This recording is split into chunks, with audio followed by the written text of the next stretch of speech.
This Wednesday, elections were held in 10 states of Venezuela for the 3 indigenous legislatures to the National Assembly. In the United States, Johns Hopkins University reported more than 218,000 COVID-19 cases and 2,000 deaths in the last 24 hours. Iraq's Sulaymaniyah province took to the streets to protest corruption.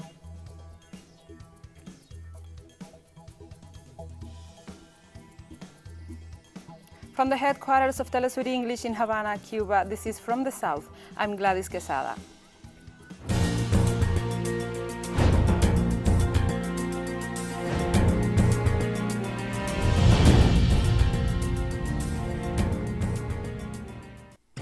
This Wednesday, elections were held in Venezuela for the 3 indigenous legislatures to the National Assembly.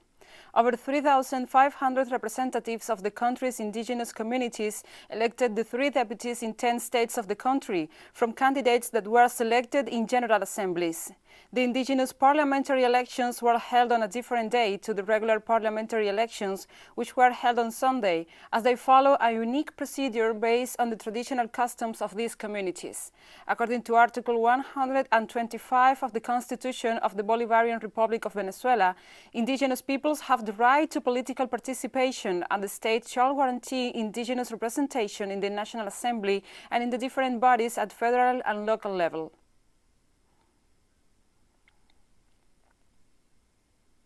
For the first time as indigenous people to elect our representatives. Previously, we did not have that participation. Now we do.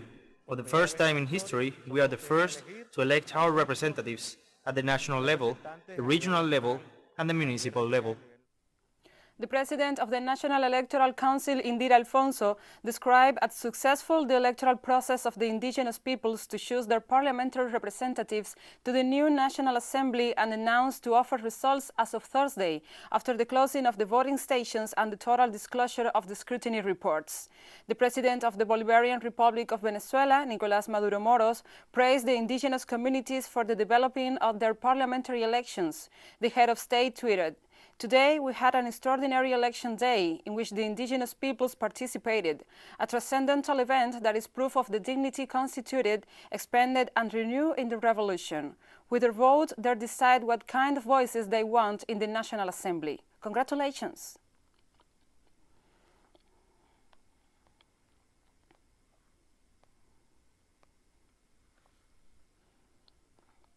Members of Colombia's National Union of Coca, Poppy, and Marijuana growers mobilized in the capital, Bogotá, to demand respect for life and to denounce the escalating violence in rural areas of the country. The farmers gathered at the headquarters of the Constitutional Court to condemn the ongoing violence in the country and demand agricultural and environmental justice. In this regard, demonstrators are demanding the fulfillment of the 2016 Peace Accords, Fourth Clause, which refers to the solution of the issue for drug use and the problem of crops used for illicit purposes. The agricultural workers also took the opportunity to denounce the negative effects of the glyphosate on their health, a herbicide used as part of the U.S. war on drugs in the region.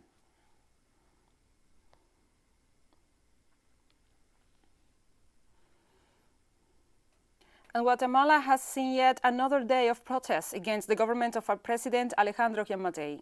Indigenous and rural organizations participated in new roadblocks of highways connecting different regions in the west of the country. The demonstrators continue to denounce the public policies of the current government. They also stressed that under the administration of President Alejandro Yamatei, the most vulnerable sectors do not enjoy economic and social guarantees or the right to decent housing, health, and education. In the midst of this situation, they are calling for the formation of a plurinational constituent assembly and for the president's resignation. The Republic, as head of government, is responsible for the governance of the country. When he is not governing well, is when we demand that he resign.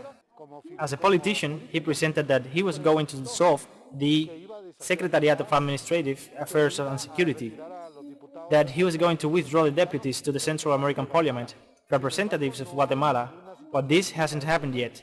So this is mainly what he's been asked to do, apart from the immediate dismissal of the Minister of the Interior. All the members who come to protest today must bring their mask and wear it properly, bring hand sanitizer, and also we took into account the possibility of bringing a parasol to be used to help social distancing between the protesters.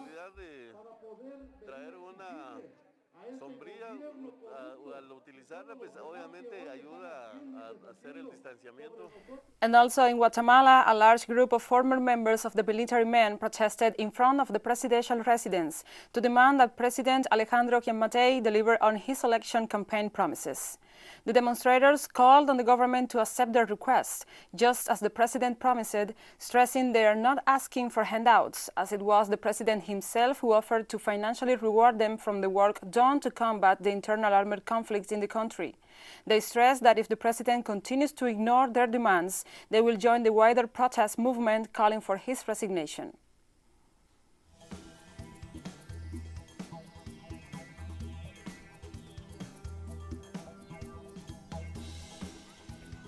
And we'll be right back after this very short break, so don't go away.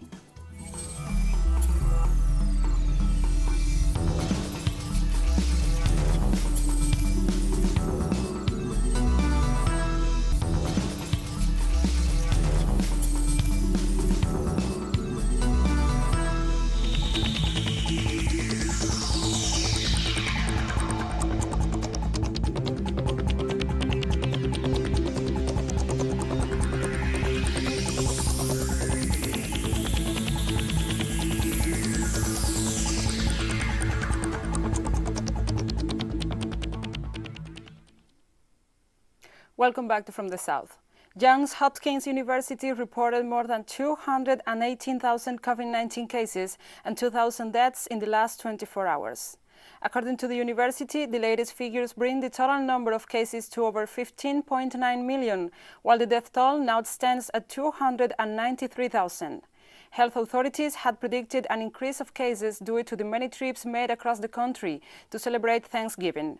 The states of California, Texas, Florida, and New York are the hardest hit by the epidemic.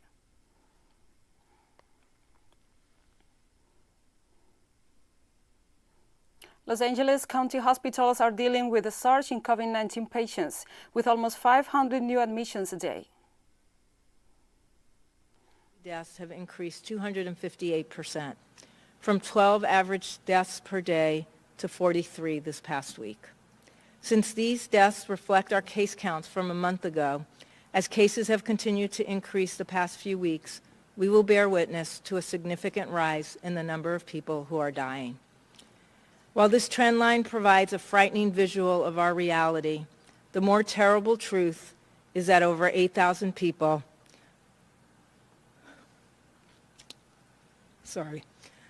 over 8,000 people who were beloved members of their families are not coming back, and their deaths are an incalculable loss to their friends and their family, as well as our community. And the German Chancellor Angela Merkel demanded tougher curbs to bring down coronavirus infections, as the country's death toll reached a daily record of nearly 600 people. The number of cases is far too high, and the number of people requiring intensive care, and the number of people dying from the virus is alarming. Wir haben Regelungen getroffen, dass Weihnachten und Familienfeste möglich sein sollen, aber ich appelliere an jeden, wirklich hier vorsichtig zu sein. Und ich sage es auch nochmal, ich habe es schon öffentlich gesagt, ich sage es hier nochmal, ich halte die Öffnung von Hotels für die Übernachtung von Verwandten für falsch, weil es wieder Anreize schafft, die vielleicht nicht notwendig sind, aber das ist jetzt noch etwas, was wir nicht mehr überwinden werden. Ich halte es auch für richtig, die Schulen in dieser Zeit entweder durch Verlängerung der Ferien zu schließen bis zum 10. Januar oder aber Digitalunterricht zu machen oder was auch immer, das ist egal. Wir brauchen aber Kontaktreduzierung. Canada's health regulator on Wednesday approved Pfizer's COVID-19 vaccine, days ahead of possible approval in the United States, and said it hopes to start giving the shots next week.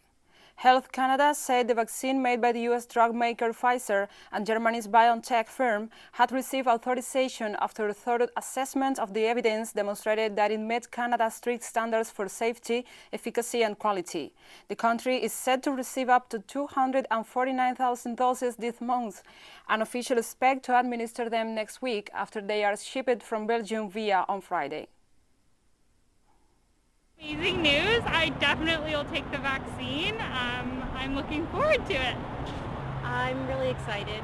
Yeah, I want to get vaccinated as soon as possible because I have a new baby. She's under 6 months old, and so obviously my main concern through the whole pandemic has been to protect her. And so now that I know that there's a vaccine and I can get it, my husband can get it, and our family can get it, and return back to normal is amazing. I'm really happy. I would wait and see the outcome of other people who have gotten it, but to be honest, I don't really think I'll be getting it. So I feel like my body's really good at fighting whatever illnesses that I've ever had, and I do take natural remedies as opposed to what the doctors provide to us, so I won't be getting it, most likely. I'm happy that they've approved it. I think it's a smart move, and I think that only good things can come from it. United States drug maker Pfizer and its German partner BioNTech announced Wednesday that documents related to their development of a COVID-19 vaccine were unlawfully accessed in a cyber attack on Europe's medicine regulator. The European Medicines Agency, responsible for assessing and approving medicines and vaccines for the European Union, said hours earlier that it had been targeted in a cyber attack but gave no further details. Pfizer and BioNTech say they did not believe any personal data or trial participants have been compromised, and the attack will have no impact on regulators' the timeline for the review of the vaccine. It was not immediately clear when or how the attack took place, who was responsible, or what other information may have been compromised. According to reports, hacking attempts against healthcare and medical organizations have intensified during the COVID-19 pandemic.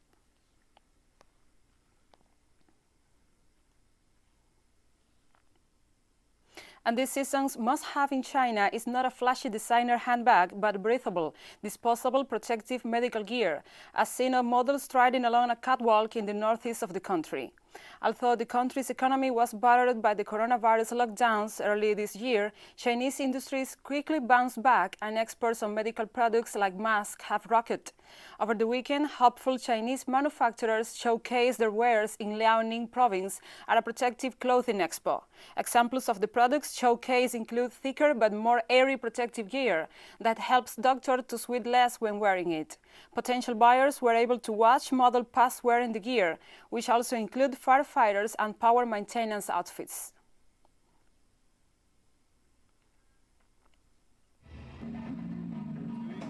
And the fiber processing.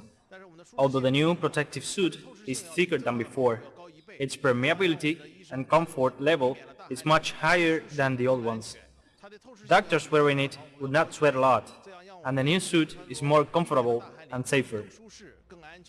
Our medical protective products, including the masks and protective clothing, are expected to have a total export volume of more than $70 billion this year.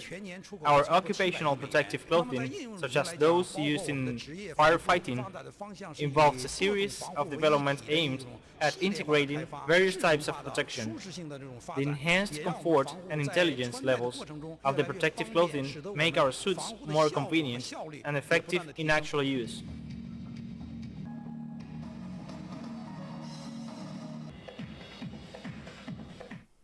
A cruise trip was cut off of Singapore on Wednesday after a passenger tested positive for the novel coronavirus in what was another blow to efforts to revive the hard-hit industry. The Singapore Tourism Board noted that all on-board leisure activities on the Quantum of the Seas cruise ship to Nowhere were halted, and passengers were asked to stay in their cabins. Operator Royal Caribbean said in a statement that one of the guests aboard of the ship had tested positive for COVID-19 after checking in with the medical team, and that all those who had close contact with the 83-year-old passenger has been isolated and subsequently tested negative for the virus. Cruise trips from Singapore began again last month after a month-long suspension due to the pandemic travel restrictions.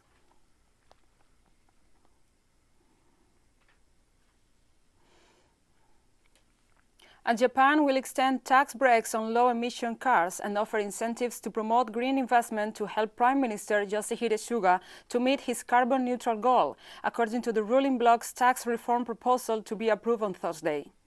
Suga has vowed to cut greenhouse gas emissions to zero in 2015, bringing Japan in line with the European Union and ahead of China's pledge to achieve the same goal by 2016.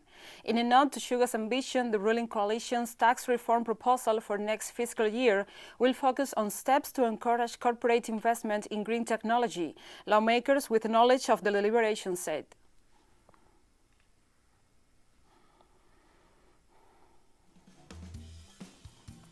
And we have more stories coming up after this final short break, so stay with us.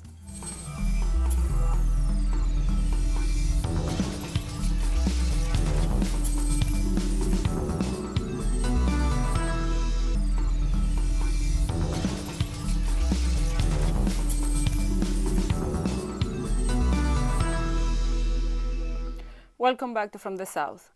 People in a town in Iraq's Sulaymaniyah province took to the streets Wednesday to protest against two major Kurdish political blocs over public salary payment delays and perceived corruption. Crowds set fire to the headquarters of the Kurdistan Democratic Party and Goran movement in Chamshakal.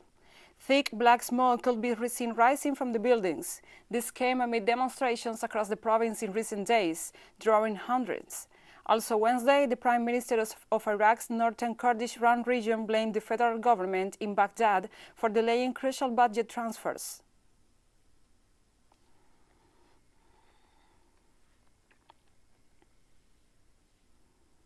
And the employees of TAP Air Portugal airline demonstrated at Lisbon's airport this Wednesday to express their fears of further layoffs in its workforce, as the company has already cut jobs as its subcontractors. I'm demonstrating today in support of my fellow mates on the TAP plans. There have been mass redundancies and we want to show our anger. Many people have been laid off and are now out of work. We condemn this. All this concerns us because it is not only a question of saving 100,000 jobs, but also the direct impact it will have on more than 100,000 jobs related to the aeronautic industry. It is not only our airline that is affected, they are all affected. It is true that the government is not responsible for the pandemic, but that's the way it is. We have to fight it. The United Nations Human Rights Chief has voiced deep concern over the situation in Ethiopia's northern region of Tigray and also beyond, warning the conflict is spiraling out of control.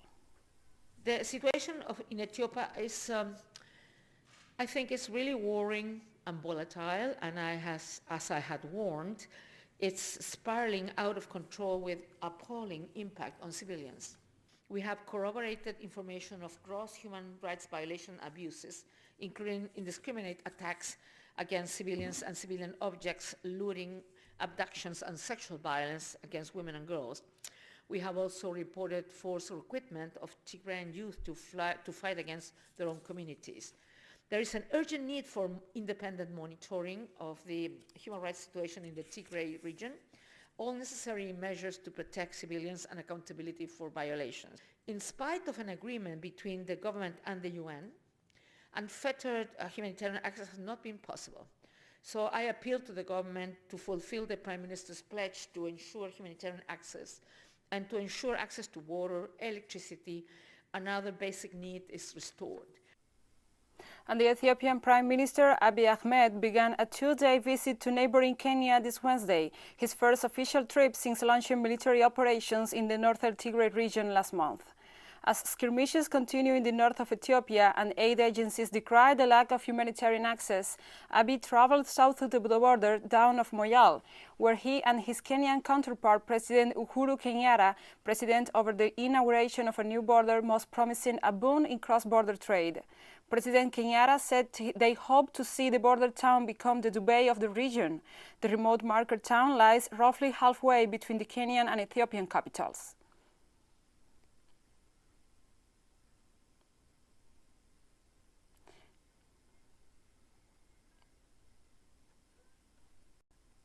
UN Secretary General Antonio Guterres has stressed that the immediate priority in Ethiopia is well-being of the people of Tigray and ensuring those in need urgently receive humanitarian assistance, as well as the swift resumption of the rule of law.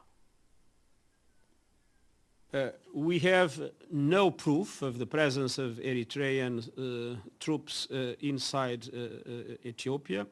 I confronted the Prime Minister with that question, and he guaranteed to me that they have not entered Tigrayan territory, that the only area where they are is the area that corresponded to the disputed territory between the two countries that in the peace agreement was decided to give back to Eritrea. So this was the testimony that was given to me by the Prime Minister when I confronted him exactly with that question. But I reiterate my call for a COVID-19 vaccine to be a global public good available to everyone, everywhere, and particularly available in Africa.